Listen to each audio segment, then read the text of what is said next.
Well, folks, we probably could have predicted this, but I want to show you what happens when a religious group, of course, a Christian group, tries to peacefully assemble, hold an event, hold a rally in a deep blue liberal hellhole. Cue the loving and tolerant left. Yes, doing what they naturally do with their loving and unifying message surrounding a poor woman with her infant, spewing hate, all because Christians wanted to assemble and they had the audacity to do it in some place like Seattle. I know, God forbid, the horror.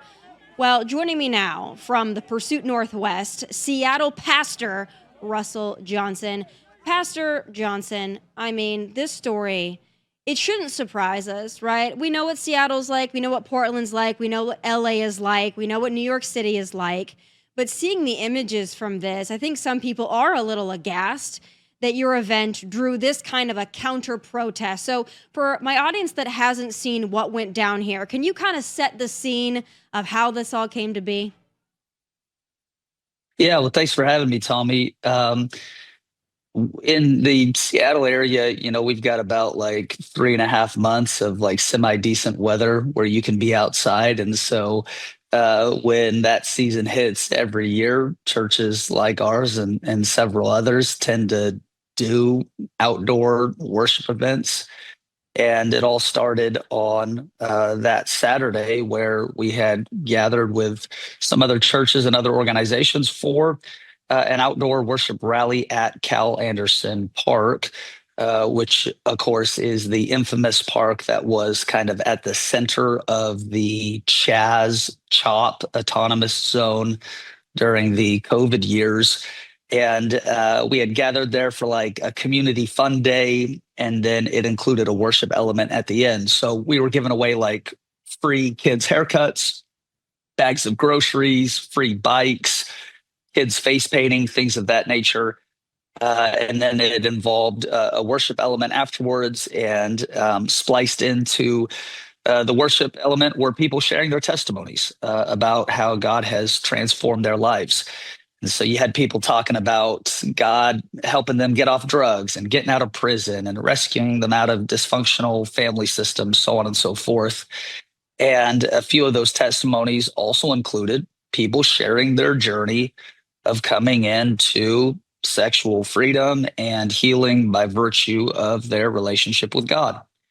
And apparently, that was so entirely offensive to the quote unquote values of Seattle that what it resulted in were hundreds of Antifa members swarming the event, attacking police officers. Police officers ended up in the hospital, attacking Christians, like physically throwing water balloons filled with urine at people who had gathered to worship, simulating lewd sex acts in front of children who were receiving free haircuts. And it descended into total chaos. At the end of the day, there was 23 Antifa members who were arrested. No Christians were cited for anything disorderly or arrested or anything of that nature. The violence was entirely coming from one side. And it turned out to be one of the most violent events in Seattle since the 2020, 2021 race riots during the COVID era. And then to top it all off, the mayor puts out a statement an hour after the event concludes and says it is the Christians' fault for the violence that occurred because they are provocateurs. And they should have known that Cal Anderson Park is a stronghold for the LGBTQ alliance. And they were asking for trouble, so they shouldn't complain that they got beat up. Furthermore, in the future, I will deny permits for other religious groups who want to have similar gatherings. And at that point, we decided we're going to do another rally, this time on the front steps of City Hall, where we had thousands turn out. But it's been an absolute whirlwind week. But I just could not believe the statements Well, from you the could mayor probably of kind of Seattle. believe it, right? Like you probably could have anticipated it. It's shocking. It's horrible. But you probably could have anticipated it because it's Seattle after all. What I think is so crazy about this and so distorted and ridiculous, and in all the news articles that I read about this, by the way, it was, well, how dare a religious group, a Christian group like yours, how dare you be in this park? that's dedicated to the LGBTQ, and how dare you even show up there? Now, to my knowledge, and I'm not a Seattle expert, but to my knowledge, that's a public park, right? Like your tax dollars fund it, the Green Hairs tax dollars fund it. So the notion that you're not allowed to be there because it's a gay park is just so Seattle it hurts. But what's wild to me, not only the mayor saying like we stand up for the LGBTQ, whatever, it's like the event wasn't just about demonizing LGBTQ. Like, yes, you had some traditional elements to your faith there, which you're allowed to have, but it was a community event. People were getting groceries, people were getting haircuts. And then these Antifa, these LGBTQ Marxist green hairs, they have to show up. And what they try to do, and it's happened to me before, is they try to throw down the heckler's veto. They try to make it so violent, so dangerous, so expensive for groups like yours to ever assemble in the hopes that you'll never try to do it again. Is that a pretty good rundown of what they were trying to do? Yeah, absolutely. And, the mayor tried to contextualize this like you intentionally chose that park to be provocateurs, which of course we didn't. But even if we did, the First Amendment also covers that type of free expression. We had actually tried to pull permits on two other parks first, and the city rejected those. And then the city suggested that we use Cal Anderson Park. They're the ones who suggested the park, not us. So, yeah, we showed up. And to your point, you're right. In one sense, the mayor's statements are shocking because they're so anti American to the core. In another sense, they're entirely not shocking because that is what we have come to know and anticipate. But, Tommy, they talk about like in places in Europe where there's essentially no go zones for conservatives or people of faith because of different radical elements or radical Islamic elements. Essentially, the city of Seattle is setting up no go zones for people of faith. If you happen to belong to a faith tradition that espouses traditional family values, you're actually not allowed in certain parks that we have dedicated to the LGBTQIA plus community. Actually, those are off limits to you because free speech doesn't exist in those zones for people who disagree with the meta narrative of this current cultural moment.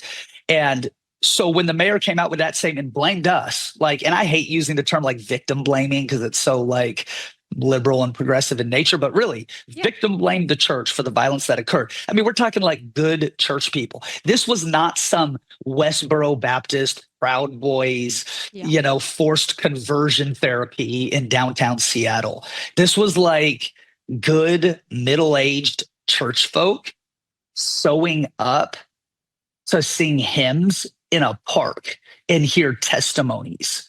And they were violently attacked. So when the mayor put out that statement, I said, you know what?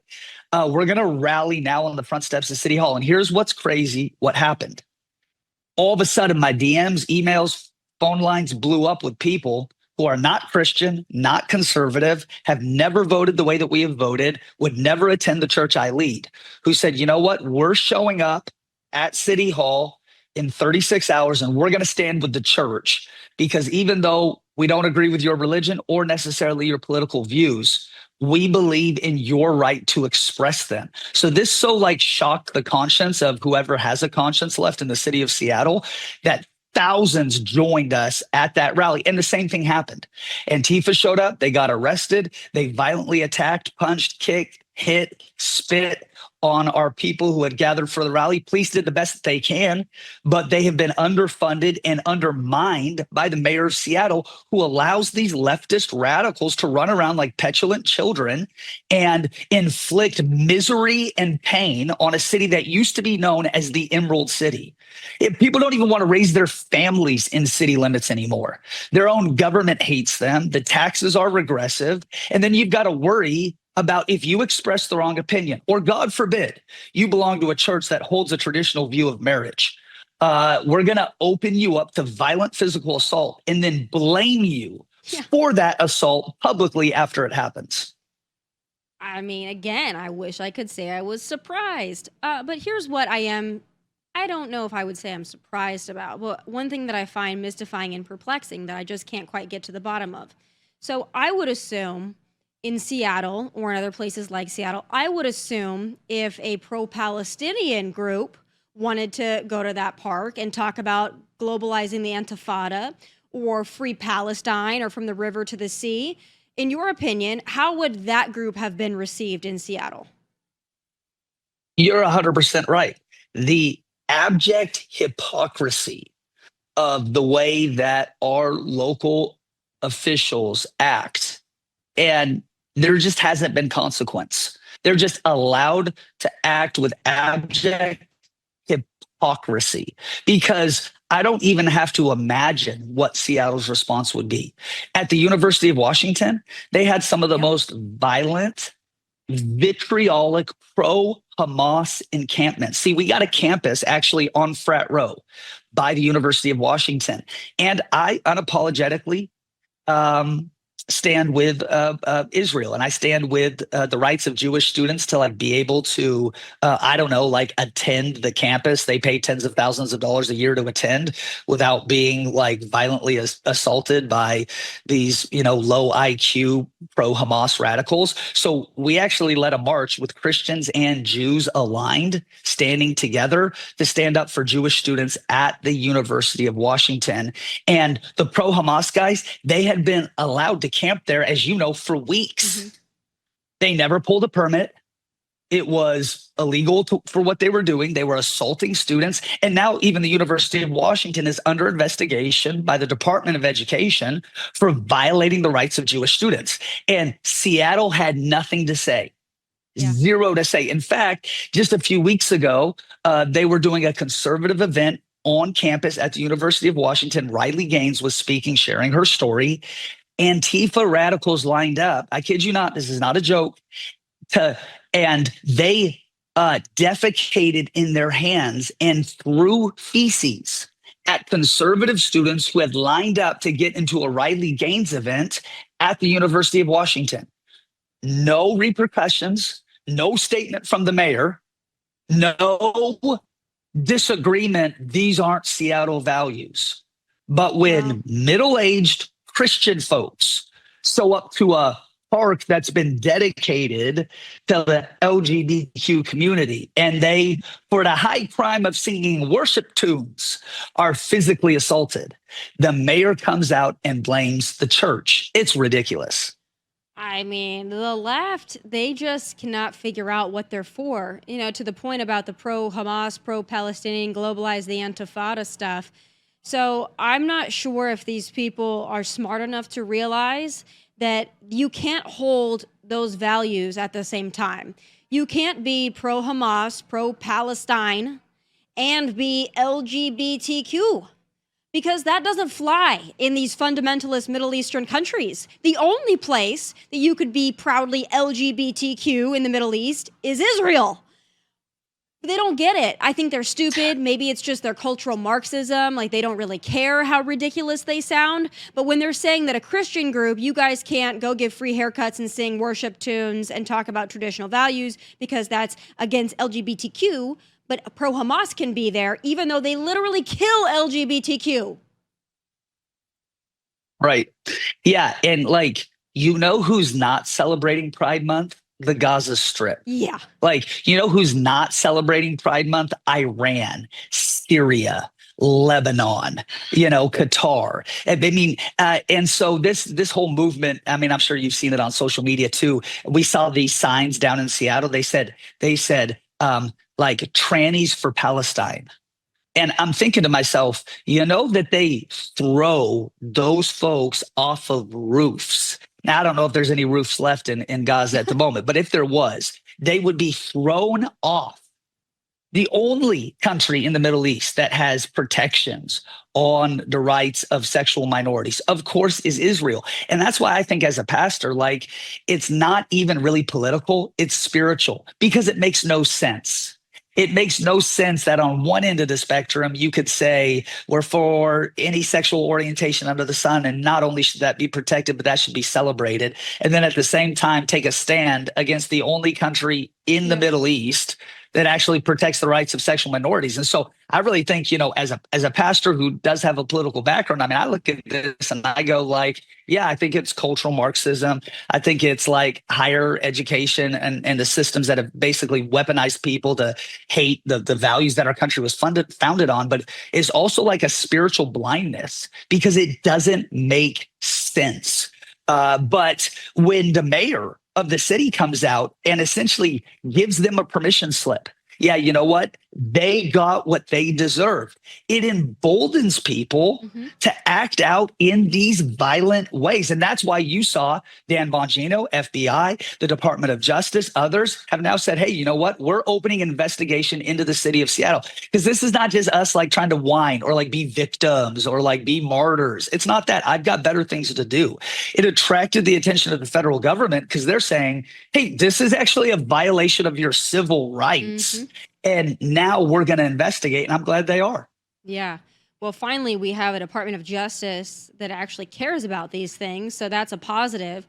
But I ask a lot of folks I have on my show that live in these deep blue areas in what is basically a deep blue state, not all of it, right? But certainly Seattle, Portland, those places. I would say that they're even far more extreme than places like Los Angeles or New York City or DC even, because you have a hyper concentration in Seattle and Portland specifically, and maybe San Francisco, you can add to that, of people who this is daily activity for them to be Antifa, radical LGBTQ, violent, mean-spirited, hateful people. Then you've also got a homeless crisis. Like there's a drug crisis. Like there's a lot of issues in those areas of the Pacific Northwest, and we know this. So my question always is, do you ever think maybe that's not the place for you to be? Like, do you ever think to yourself, I love this place. I grew up here. I love, my family's here, all this. But do you ever think like maybe if I were to go somewhere like Idaho or Tennessee or Texas, maybe my life would be better? Has it ever crossed your mind? Yeah, I mean, to be honest, for sure. I've been born and raised in Seattle my whole life. And being here has like a way, I think, of like grading against the deeply held values of your life. And there's temptations all the time to be like, why don't we just run in another direction? Why don't we go to the Bible Belt? Why don't we go to an area that is at least maybe like purple instead of deep blue? But I just feel like if we don't stay and fight in Seattle, who else will? I don't want to go down without a fight because I think that there was a time where cities like Seattle and cities like San Francisco, in many ways, were like the envy of the nation. These places that are beautiful and historic and by the water and have so much history and art and culture and technology. And I just, it's like, I feel like if I run now, I'm almost giving a victory to those who hate us and oppose us. Like, yeah, you were able to run us out of this city. And that's why we went down to like City Hall and like took over the street. I mean, the police told us there was 1,000 who showed up who couldn't even get into the rally because the violence was so bad, let alone the thousands who were already there. And I feel like one of the reasons why maybe this story had the ripple effect in some of the national media outlets that it did is because people were like, oh, is there still like common sense, like Christians and like maybe even like conservatives in a place like Seattle? And the answer to that question is yes. I mean, our voice has largely been marginalized, and of course, we're outnumbered. But I just feel like this conviction, probably from God in my heart, like I've got to stay and fight for the redemption of a city. I've got to believe that our best days are ahead. And I'm just so sick and tired of, I'm like a First Amendment absolutist. I don't have a problem if you are Antifa or an anarchist and you want to express that opinion. But if there is not reciprocity in the way that our government leaders respect the First Amendment, I've got a huge problem with that. And I just feel like, nah, I can't leave, else I'll let liberal politicians like the mayor of Seattle, Bruce Harrell, I'll let him win. And the misery that he has been able to unload on this city through his incompetent leadership should not be the final chapter of what used to be the Emerald City. And so as long as God gives me permission, I'm going to stay here and fight. Well, I think it's a really noble cause. And I had that opinion for a few years when I lived in LA. People were like, why do you live in LA? And I say, well, listen, there has to be somebody who stays here and fights the good fight. But then I started just feeling like, listen, I have to do what's best for me, and this ain't it. And I started realizing how much money I was paying to a state that I thought was a lost cause. And every time that they had like a recall effort, or even, God forbid, like they didn't want to vote in their own gas tax again, and they still did it, I was like, wait a second here. This just isn't for me anymore. But I completely understand that you want to stay and you want to fight. And I'm glad that there are people that are willing to do that. I would say to people, though, that aren't, I guess, as tenacious as you, that if you don't want to live your life that way and you want to be able to breathe and you want to be able to be a Christian or a Jew or just a normal person, there are places in this country where you can do that and you can breathe and you can go to a school event or you can go to a city activity and you can be who you are and you don't have to worry about being attacked by violent anarchists and Antifa and LGBTQ, and you could actually just live your life. And what I also think is just so crazy and so deeply upsetting to me is I've lived in a lot of conservative places. Mostly in my life, I've lived in conservative places. I've lived in Texas. I was born and raised in South Dakota. I currently live in Tennessee.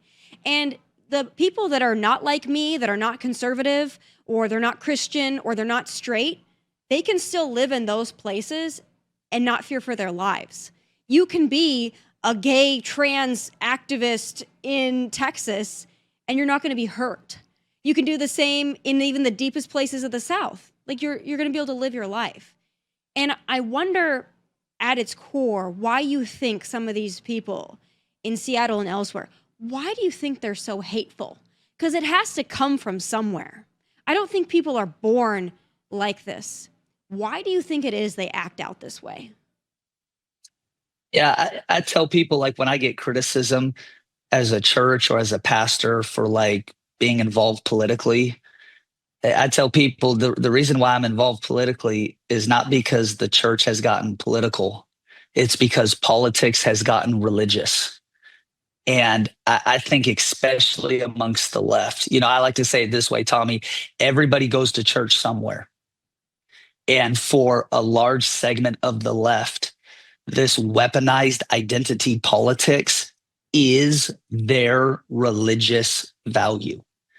And so instead of being able to nuance it or see it for what it is, the interchange of ideas in the public square of civic engagement, they view this with religious fervor. Mm-hmm. If somebody disagrees with Drag Queen Story Hour, it is as offensive to me as if somebody is burning the pages of my holy book in front of me, and then they act out in these types of ways. Because there used to be a time in America, I think, when the tribalization of differing ends of the political spectrum was not as extreme as it was now. But as culture has continued to degrade and as progressivism has continued to cause people to actually regress, it's like changed the epistemology of the way that people process political issues. And so now everything is a zero-sum game that is held so tightly in their hands as a religious value. I'm not advocating in the streets of Seattle to overturn gay marriage. I'm not advocating that people of different sexual orientations can't have access to the same rights or the same health care or the same services that the government provides everybody else. I told our people on the steps of City Hall, I'm not asking for special treatment. I just want the ordinary treatment. I just want reciprocal treatment. The same guarantees and protections you're offering for these radical groups should be the same that you're offering for people who have different opinions or might be Christian or might be conservative.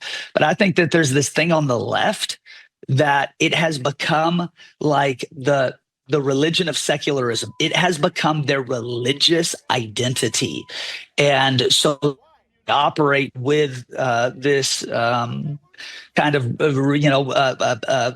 pseudo-religious fervor attached to these issues, and then they actually feel like the most virtuistic and altruistic thing that I could do is act in the craziest way possible to do anything in my power to stop or silence people who have a different opinion about me. And I just think the way that the Seattle Times, which is just a dumpster fire, Yeah. like wrote about this event was like they called it this. They called it the fascist family values gathering. Fascist. I wasn't the one throwing feces. I wasn't the one throwing water balloons filled with urine. I didn't punch nobody. Yeah. Nobody on our side got arrested. The fascist family values. I mean, the Seattle Times is such a dumpster fire. It's hard to believe. But what you actually have is like this three-ring circus. You have these like crazy leftists, and then you have a crazy mayor, and then you have a crazy media arm. And they all work together like a RICO case to like enforce these leftist ideologies on a city that frankly deserves better.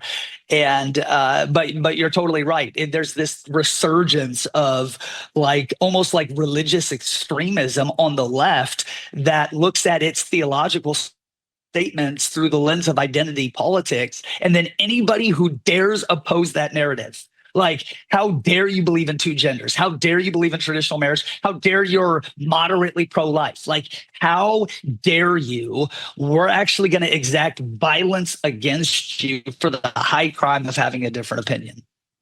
It's their crusade. I think they're deeply unhappy with themselves, is what I think it boils down to. Because anytime that you make something like that your religion, I think it just shows a deep unhappiness and a deep misery inside.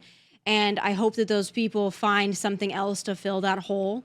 I'm not hopeful, but I guess we have to have some level of optimism. But what you're doing is so important, and you being so outspoken about it. And I think the fact that you had so many gather with you that don't necessarily agree with you, I think that that shows the power of what you're trying to do. So thank you for sharing all of it with me. Best of luck to you. And always remember, if it gets too bad there, here in Tennessee, we welcome people like you and all people, and you won't have to fear for your life. So just keep that in the back of your mind. If you ever decide to leave, this is a great place to be. Thanks, Tommy. Appreciate Thanks so you. much. God bless.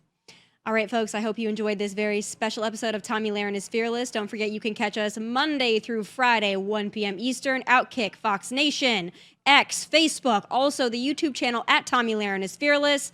From Nashville, God bless and take care. Hey, thanks for watching. If you want more of my hottest takes, must-see conversations, and of course, my final thoughts, click here and make sure you subscribe here so you never miss a beat. I'll be here every weekday, and I hope you'll join me.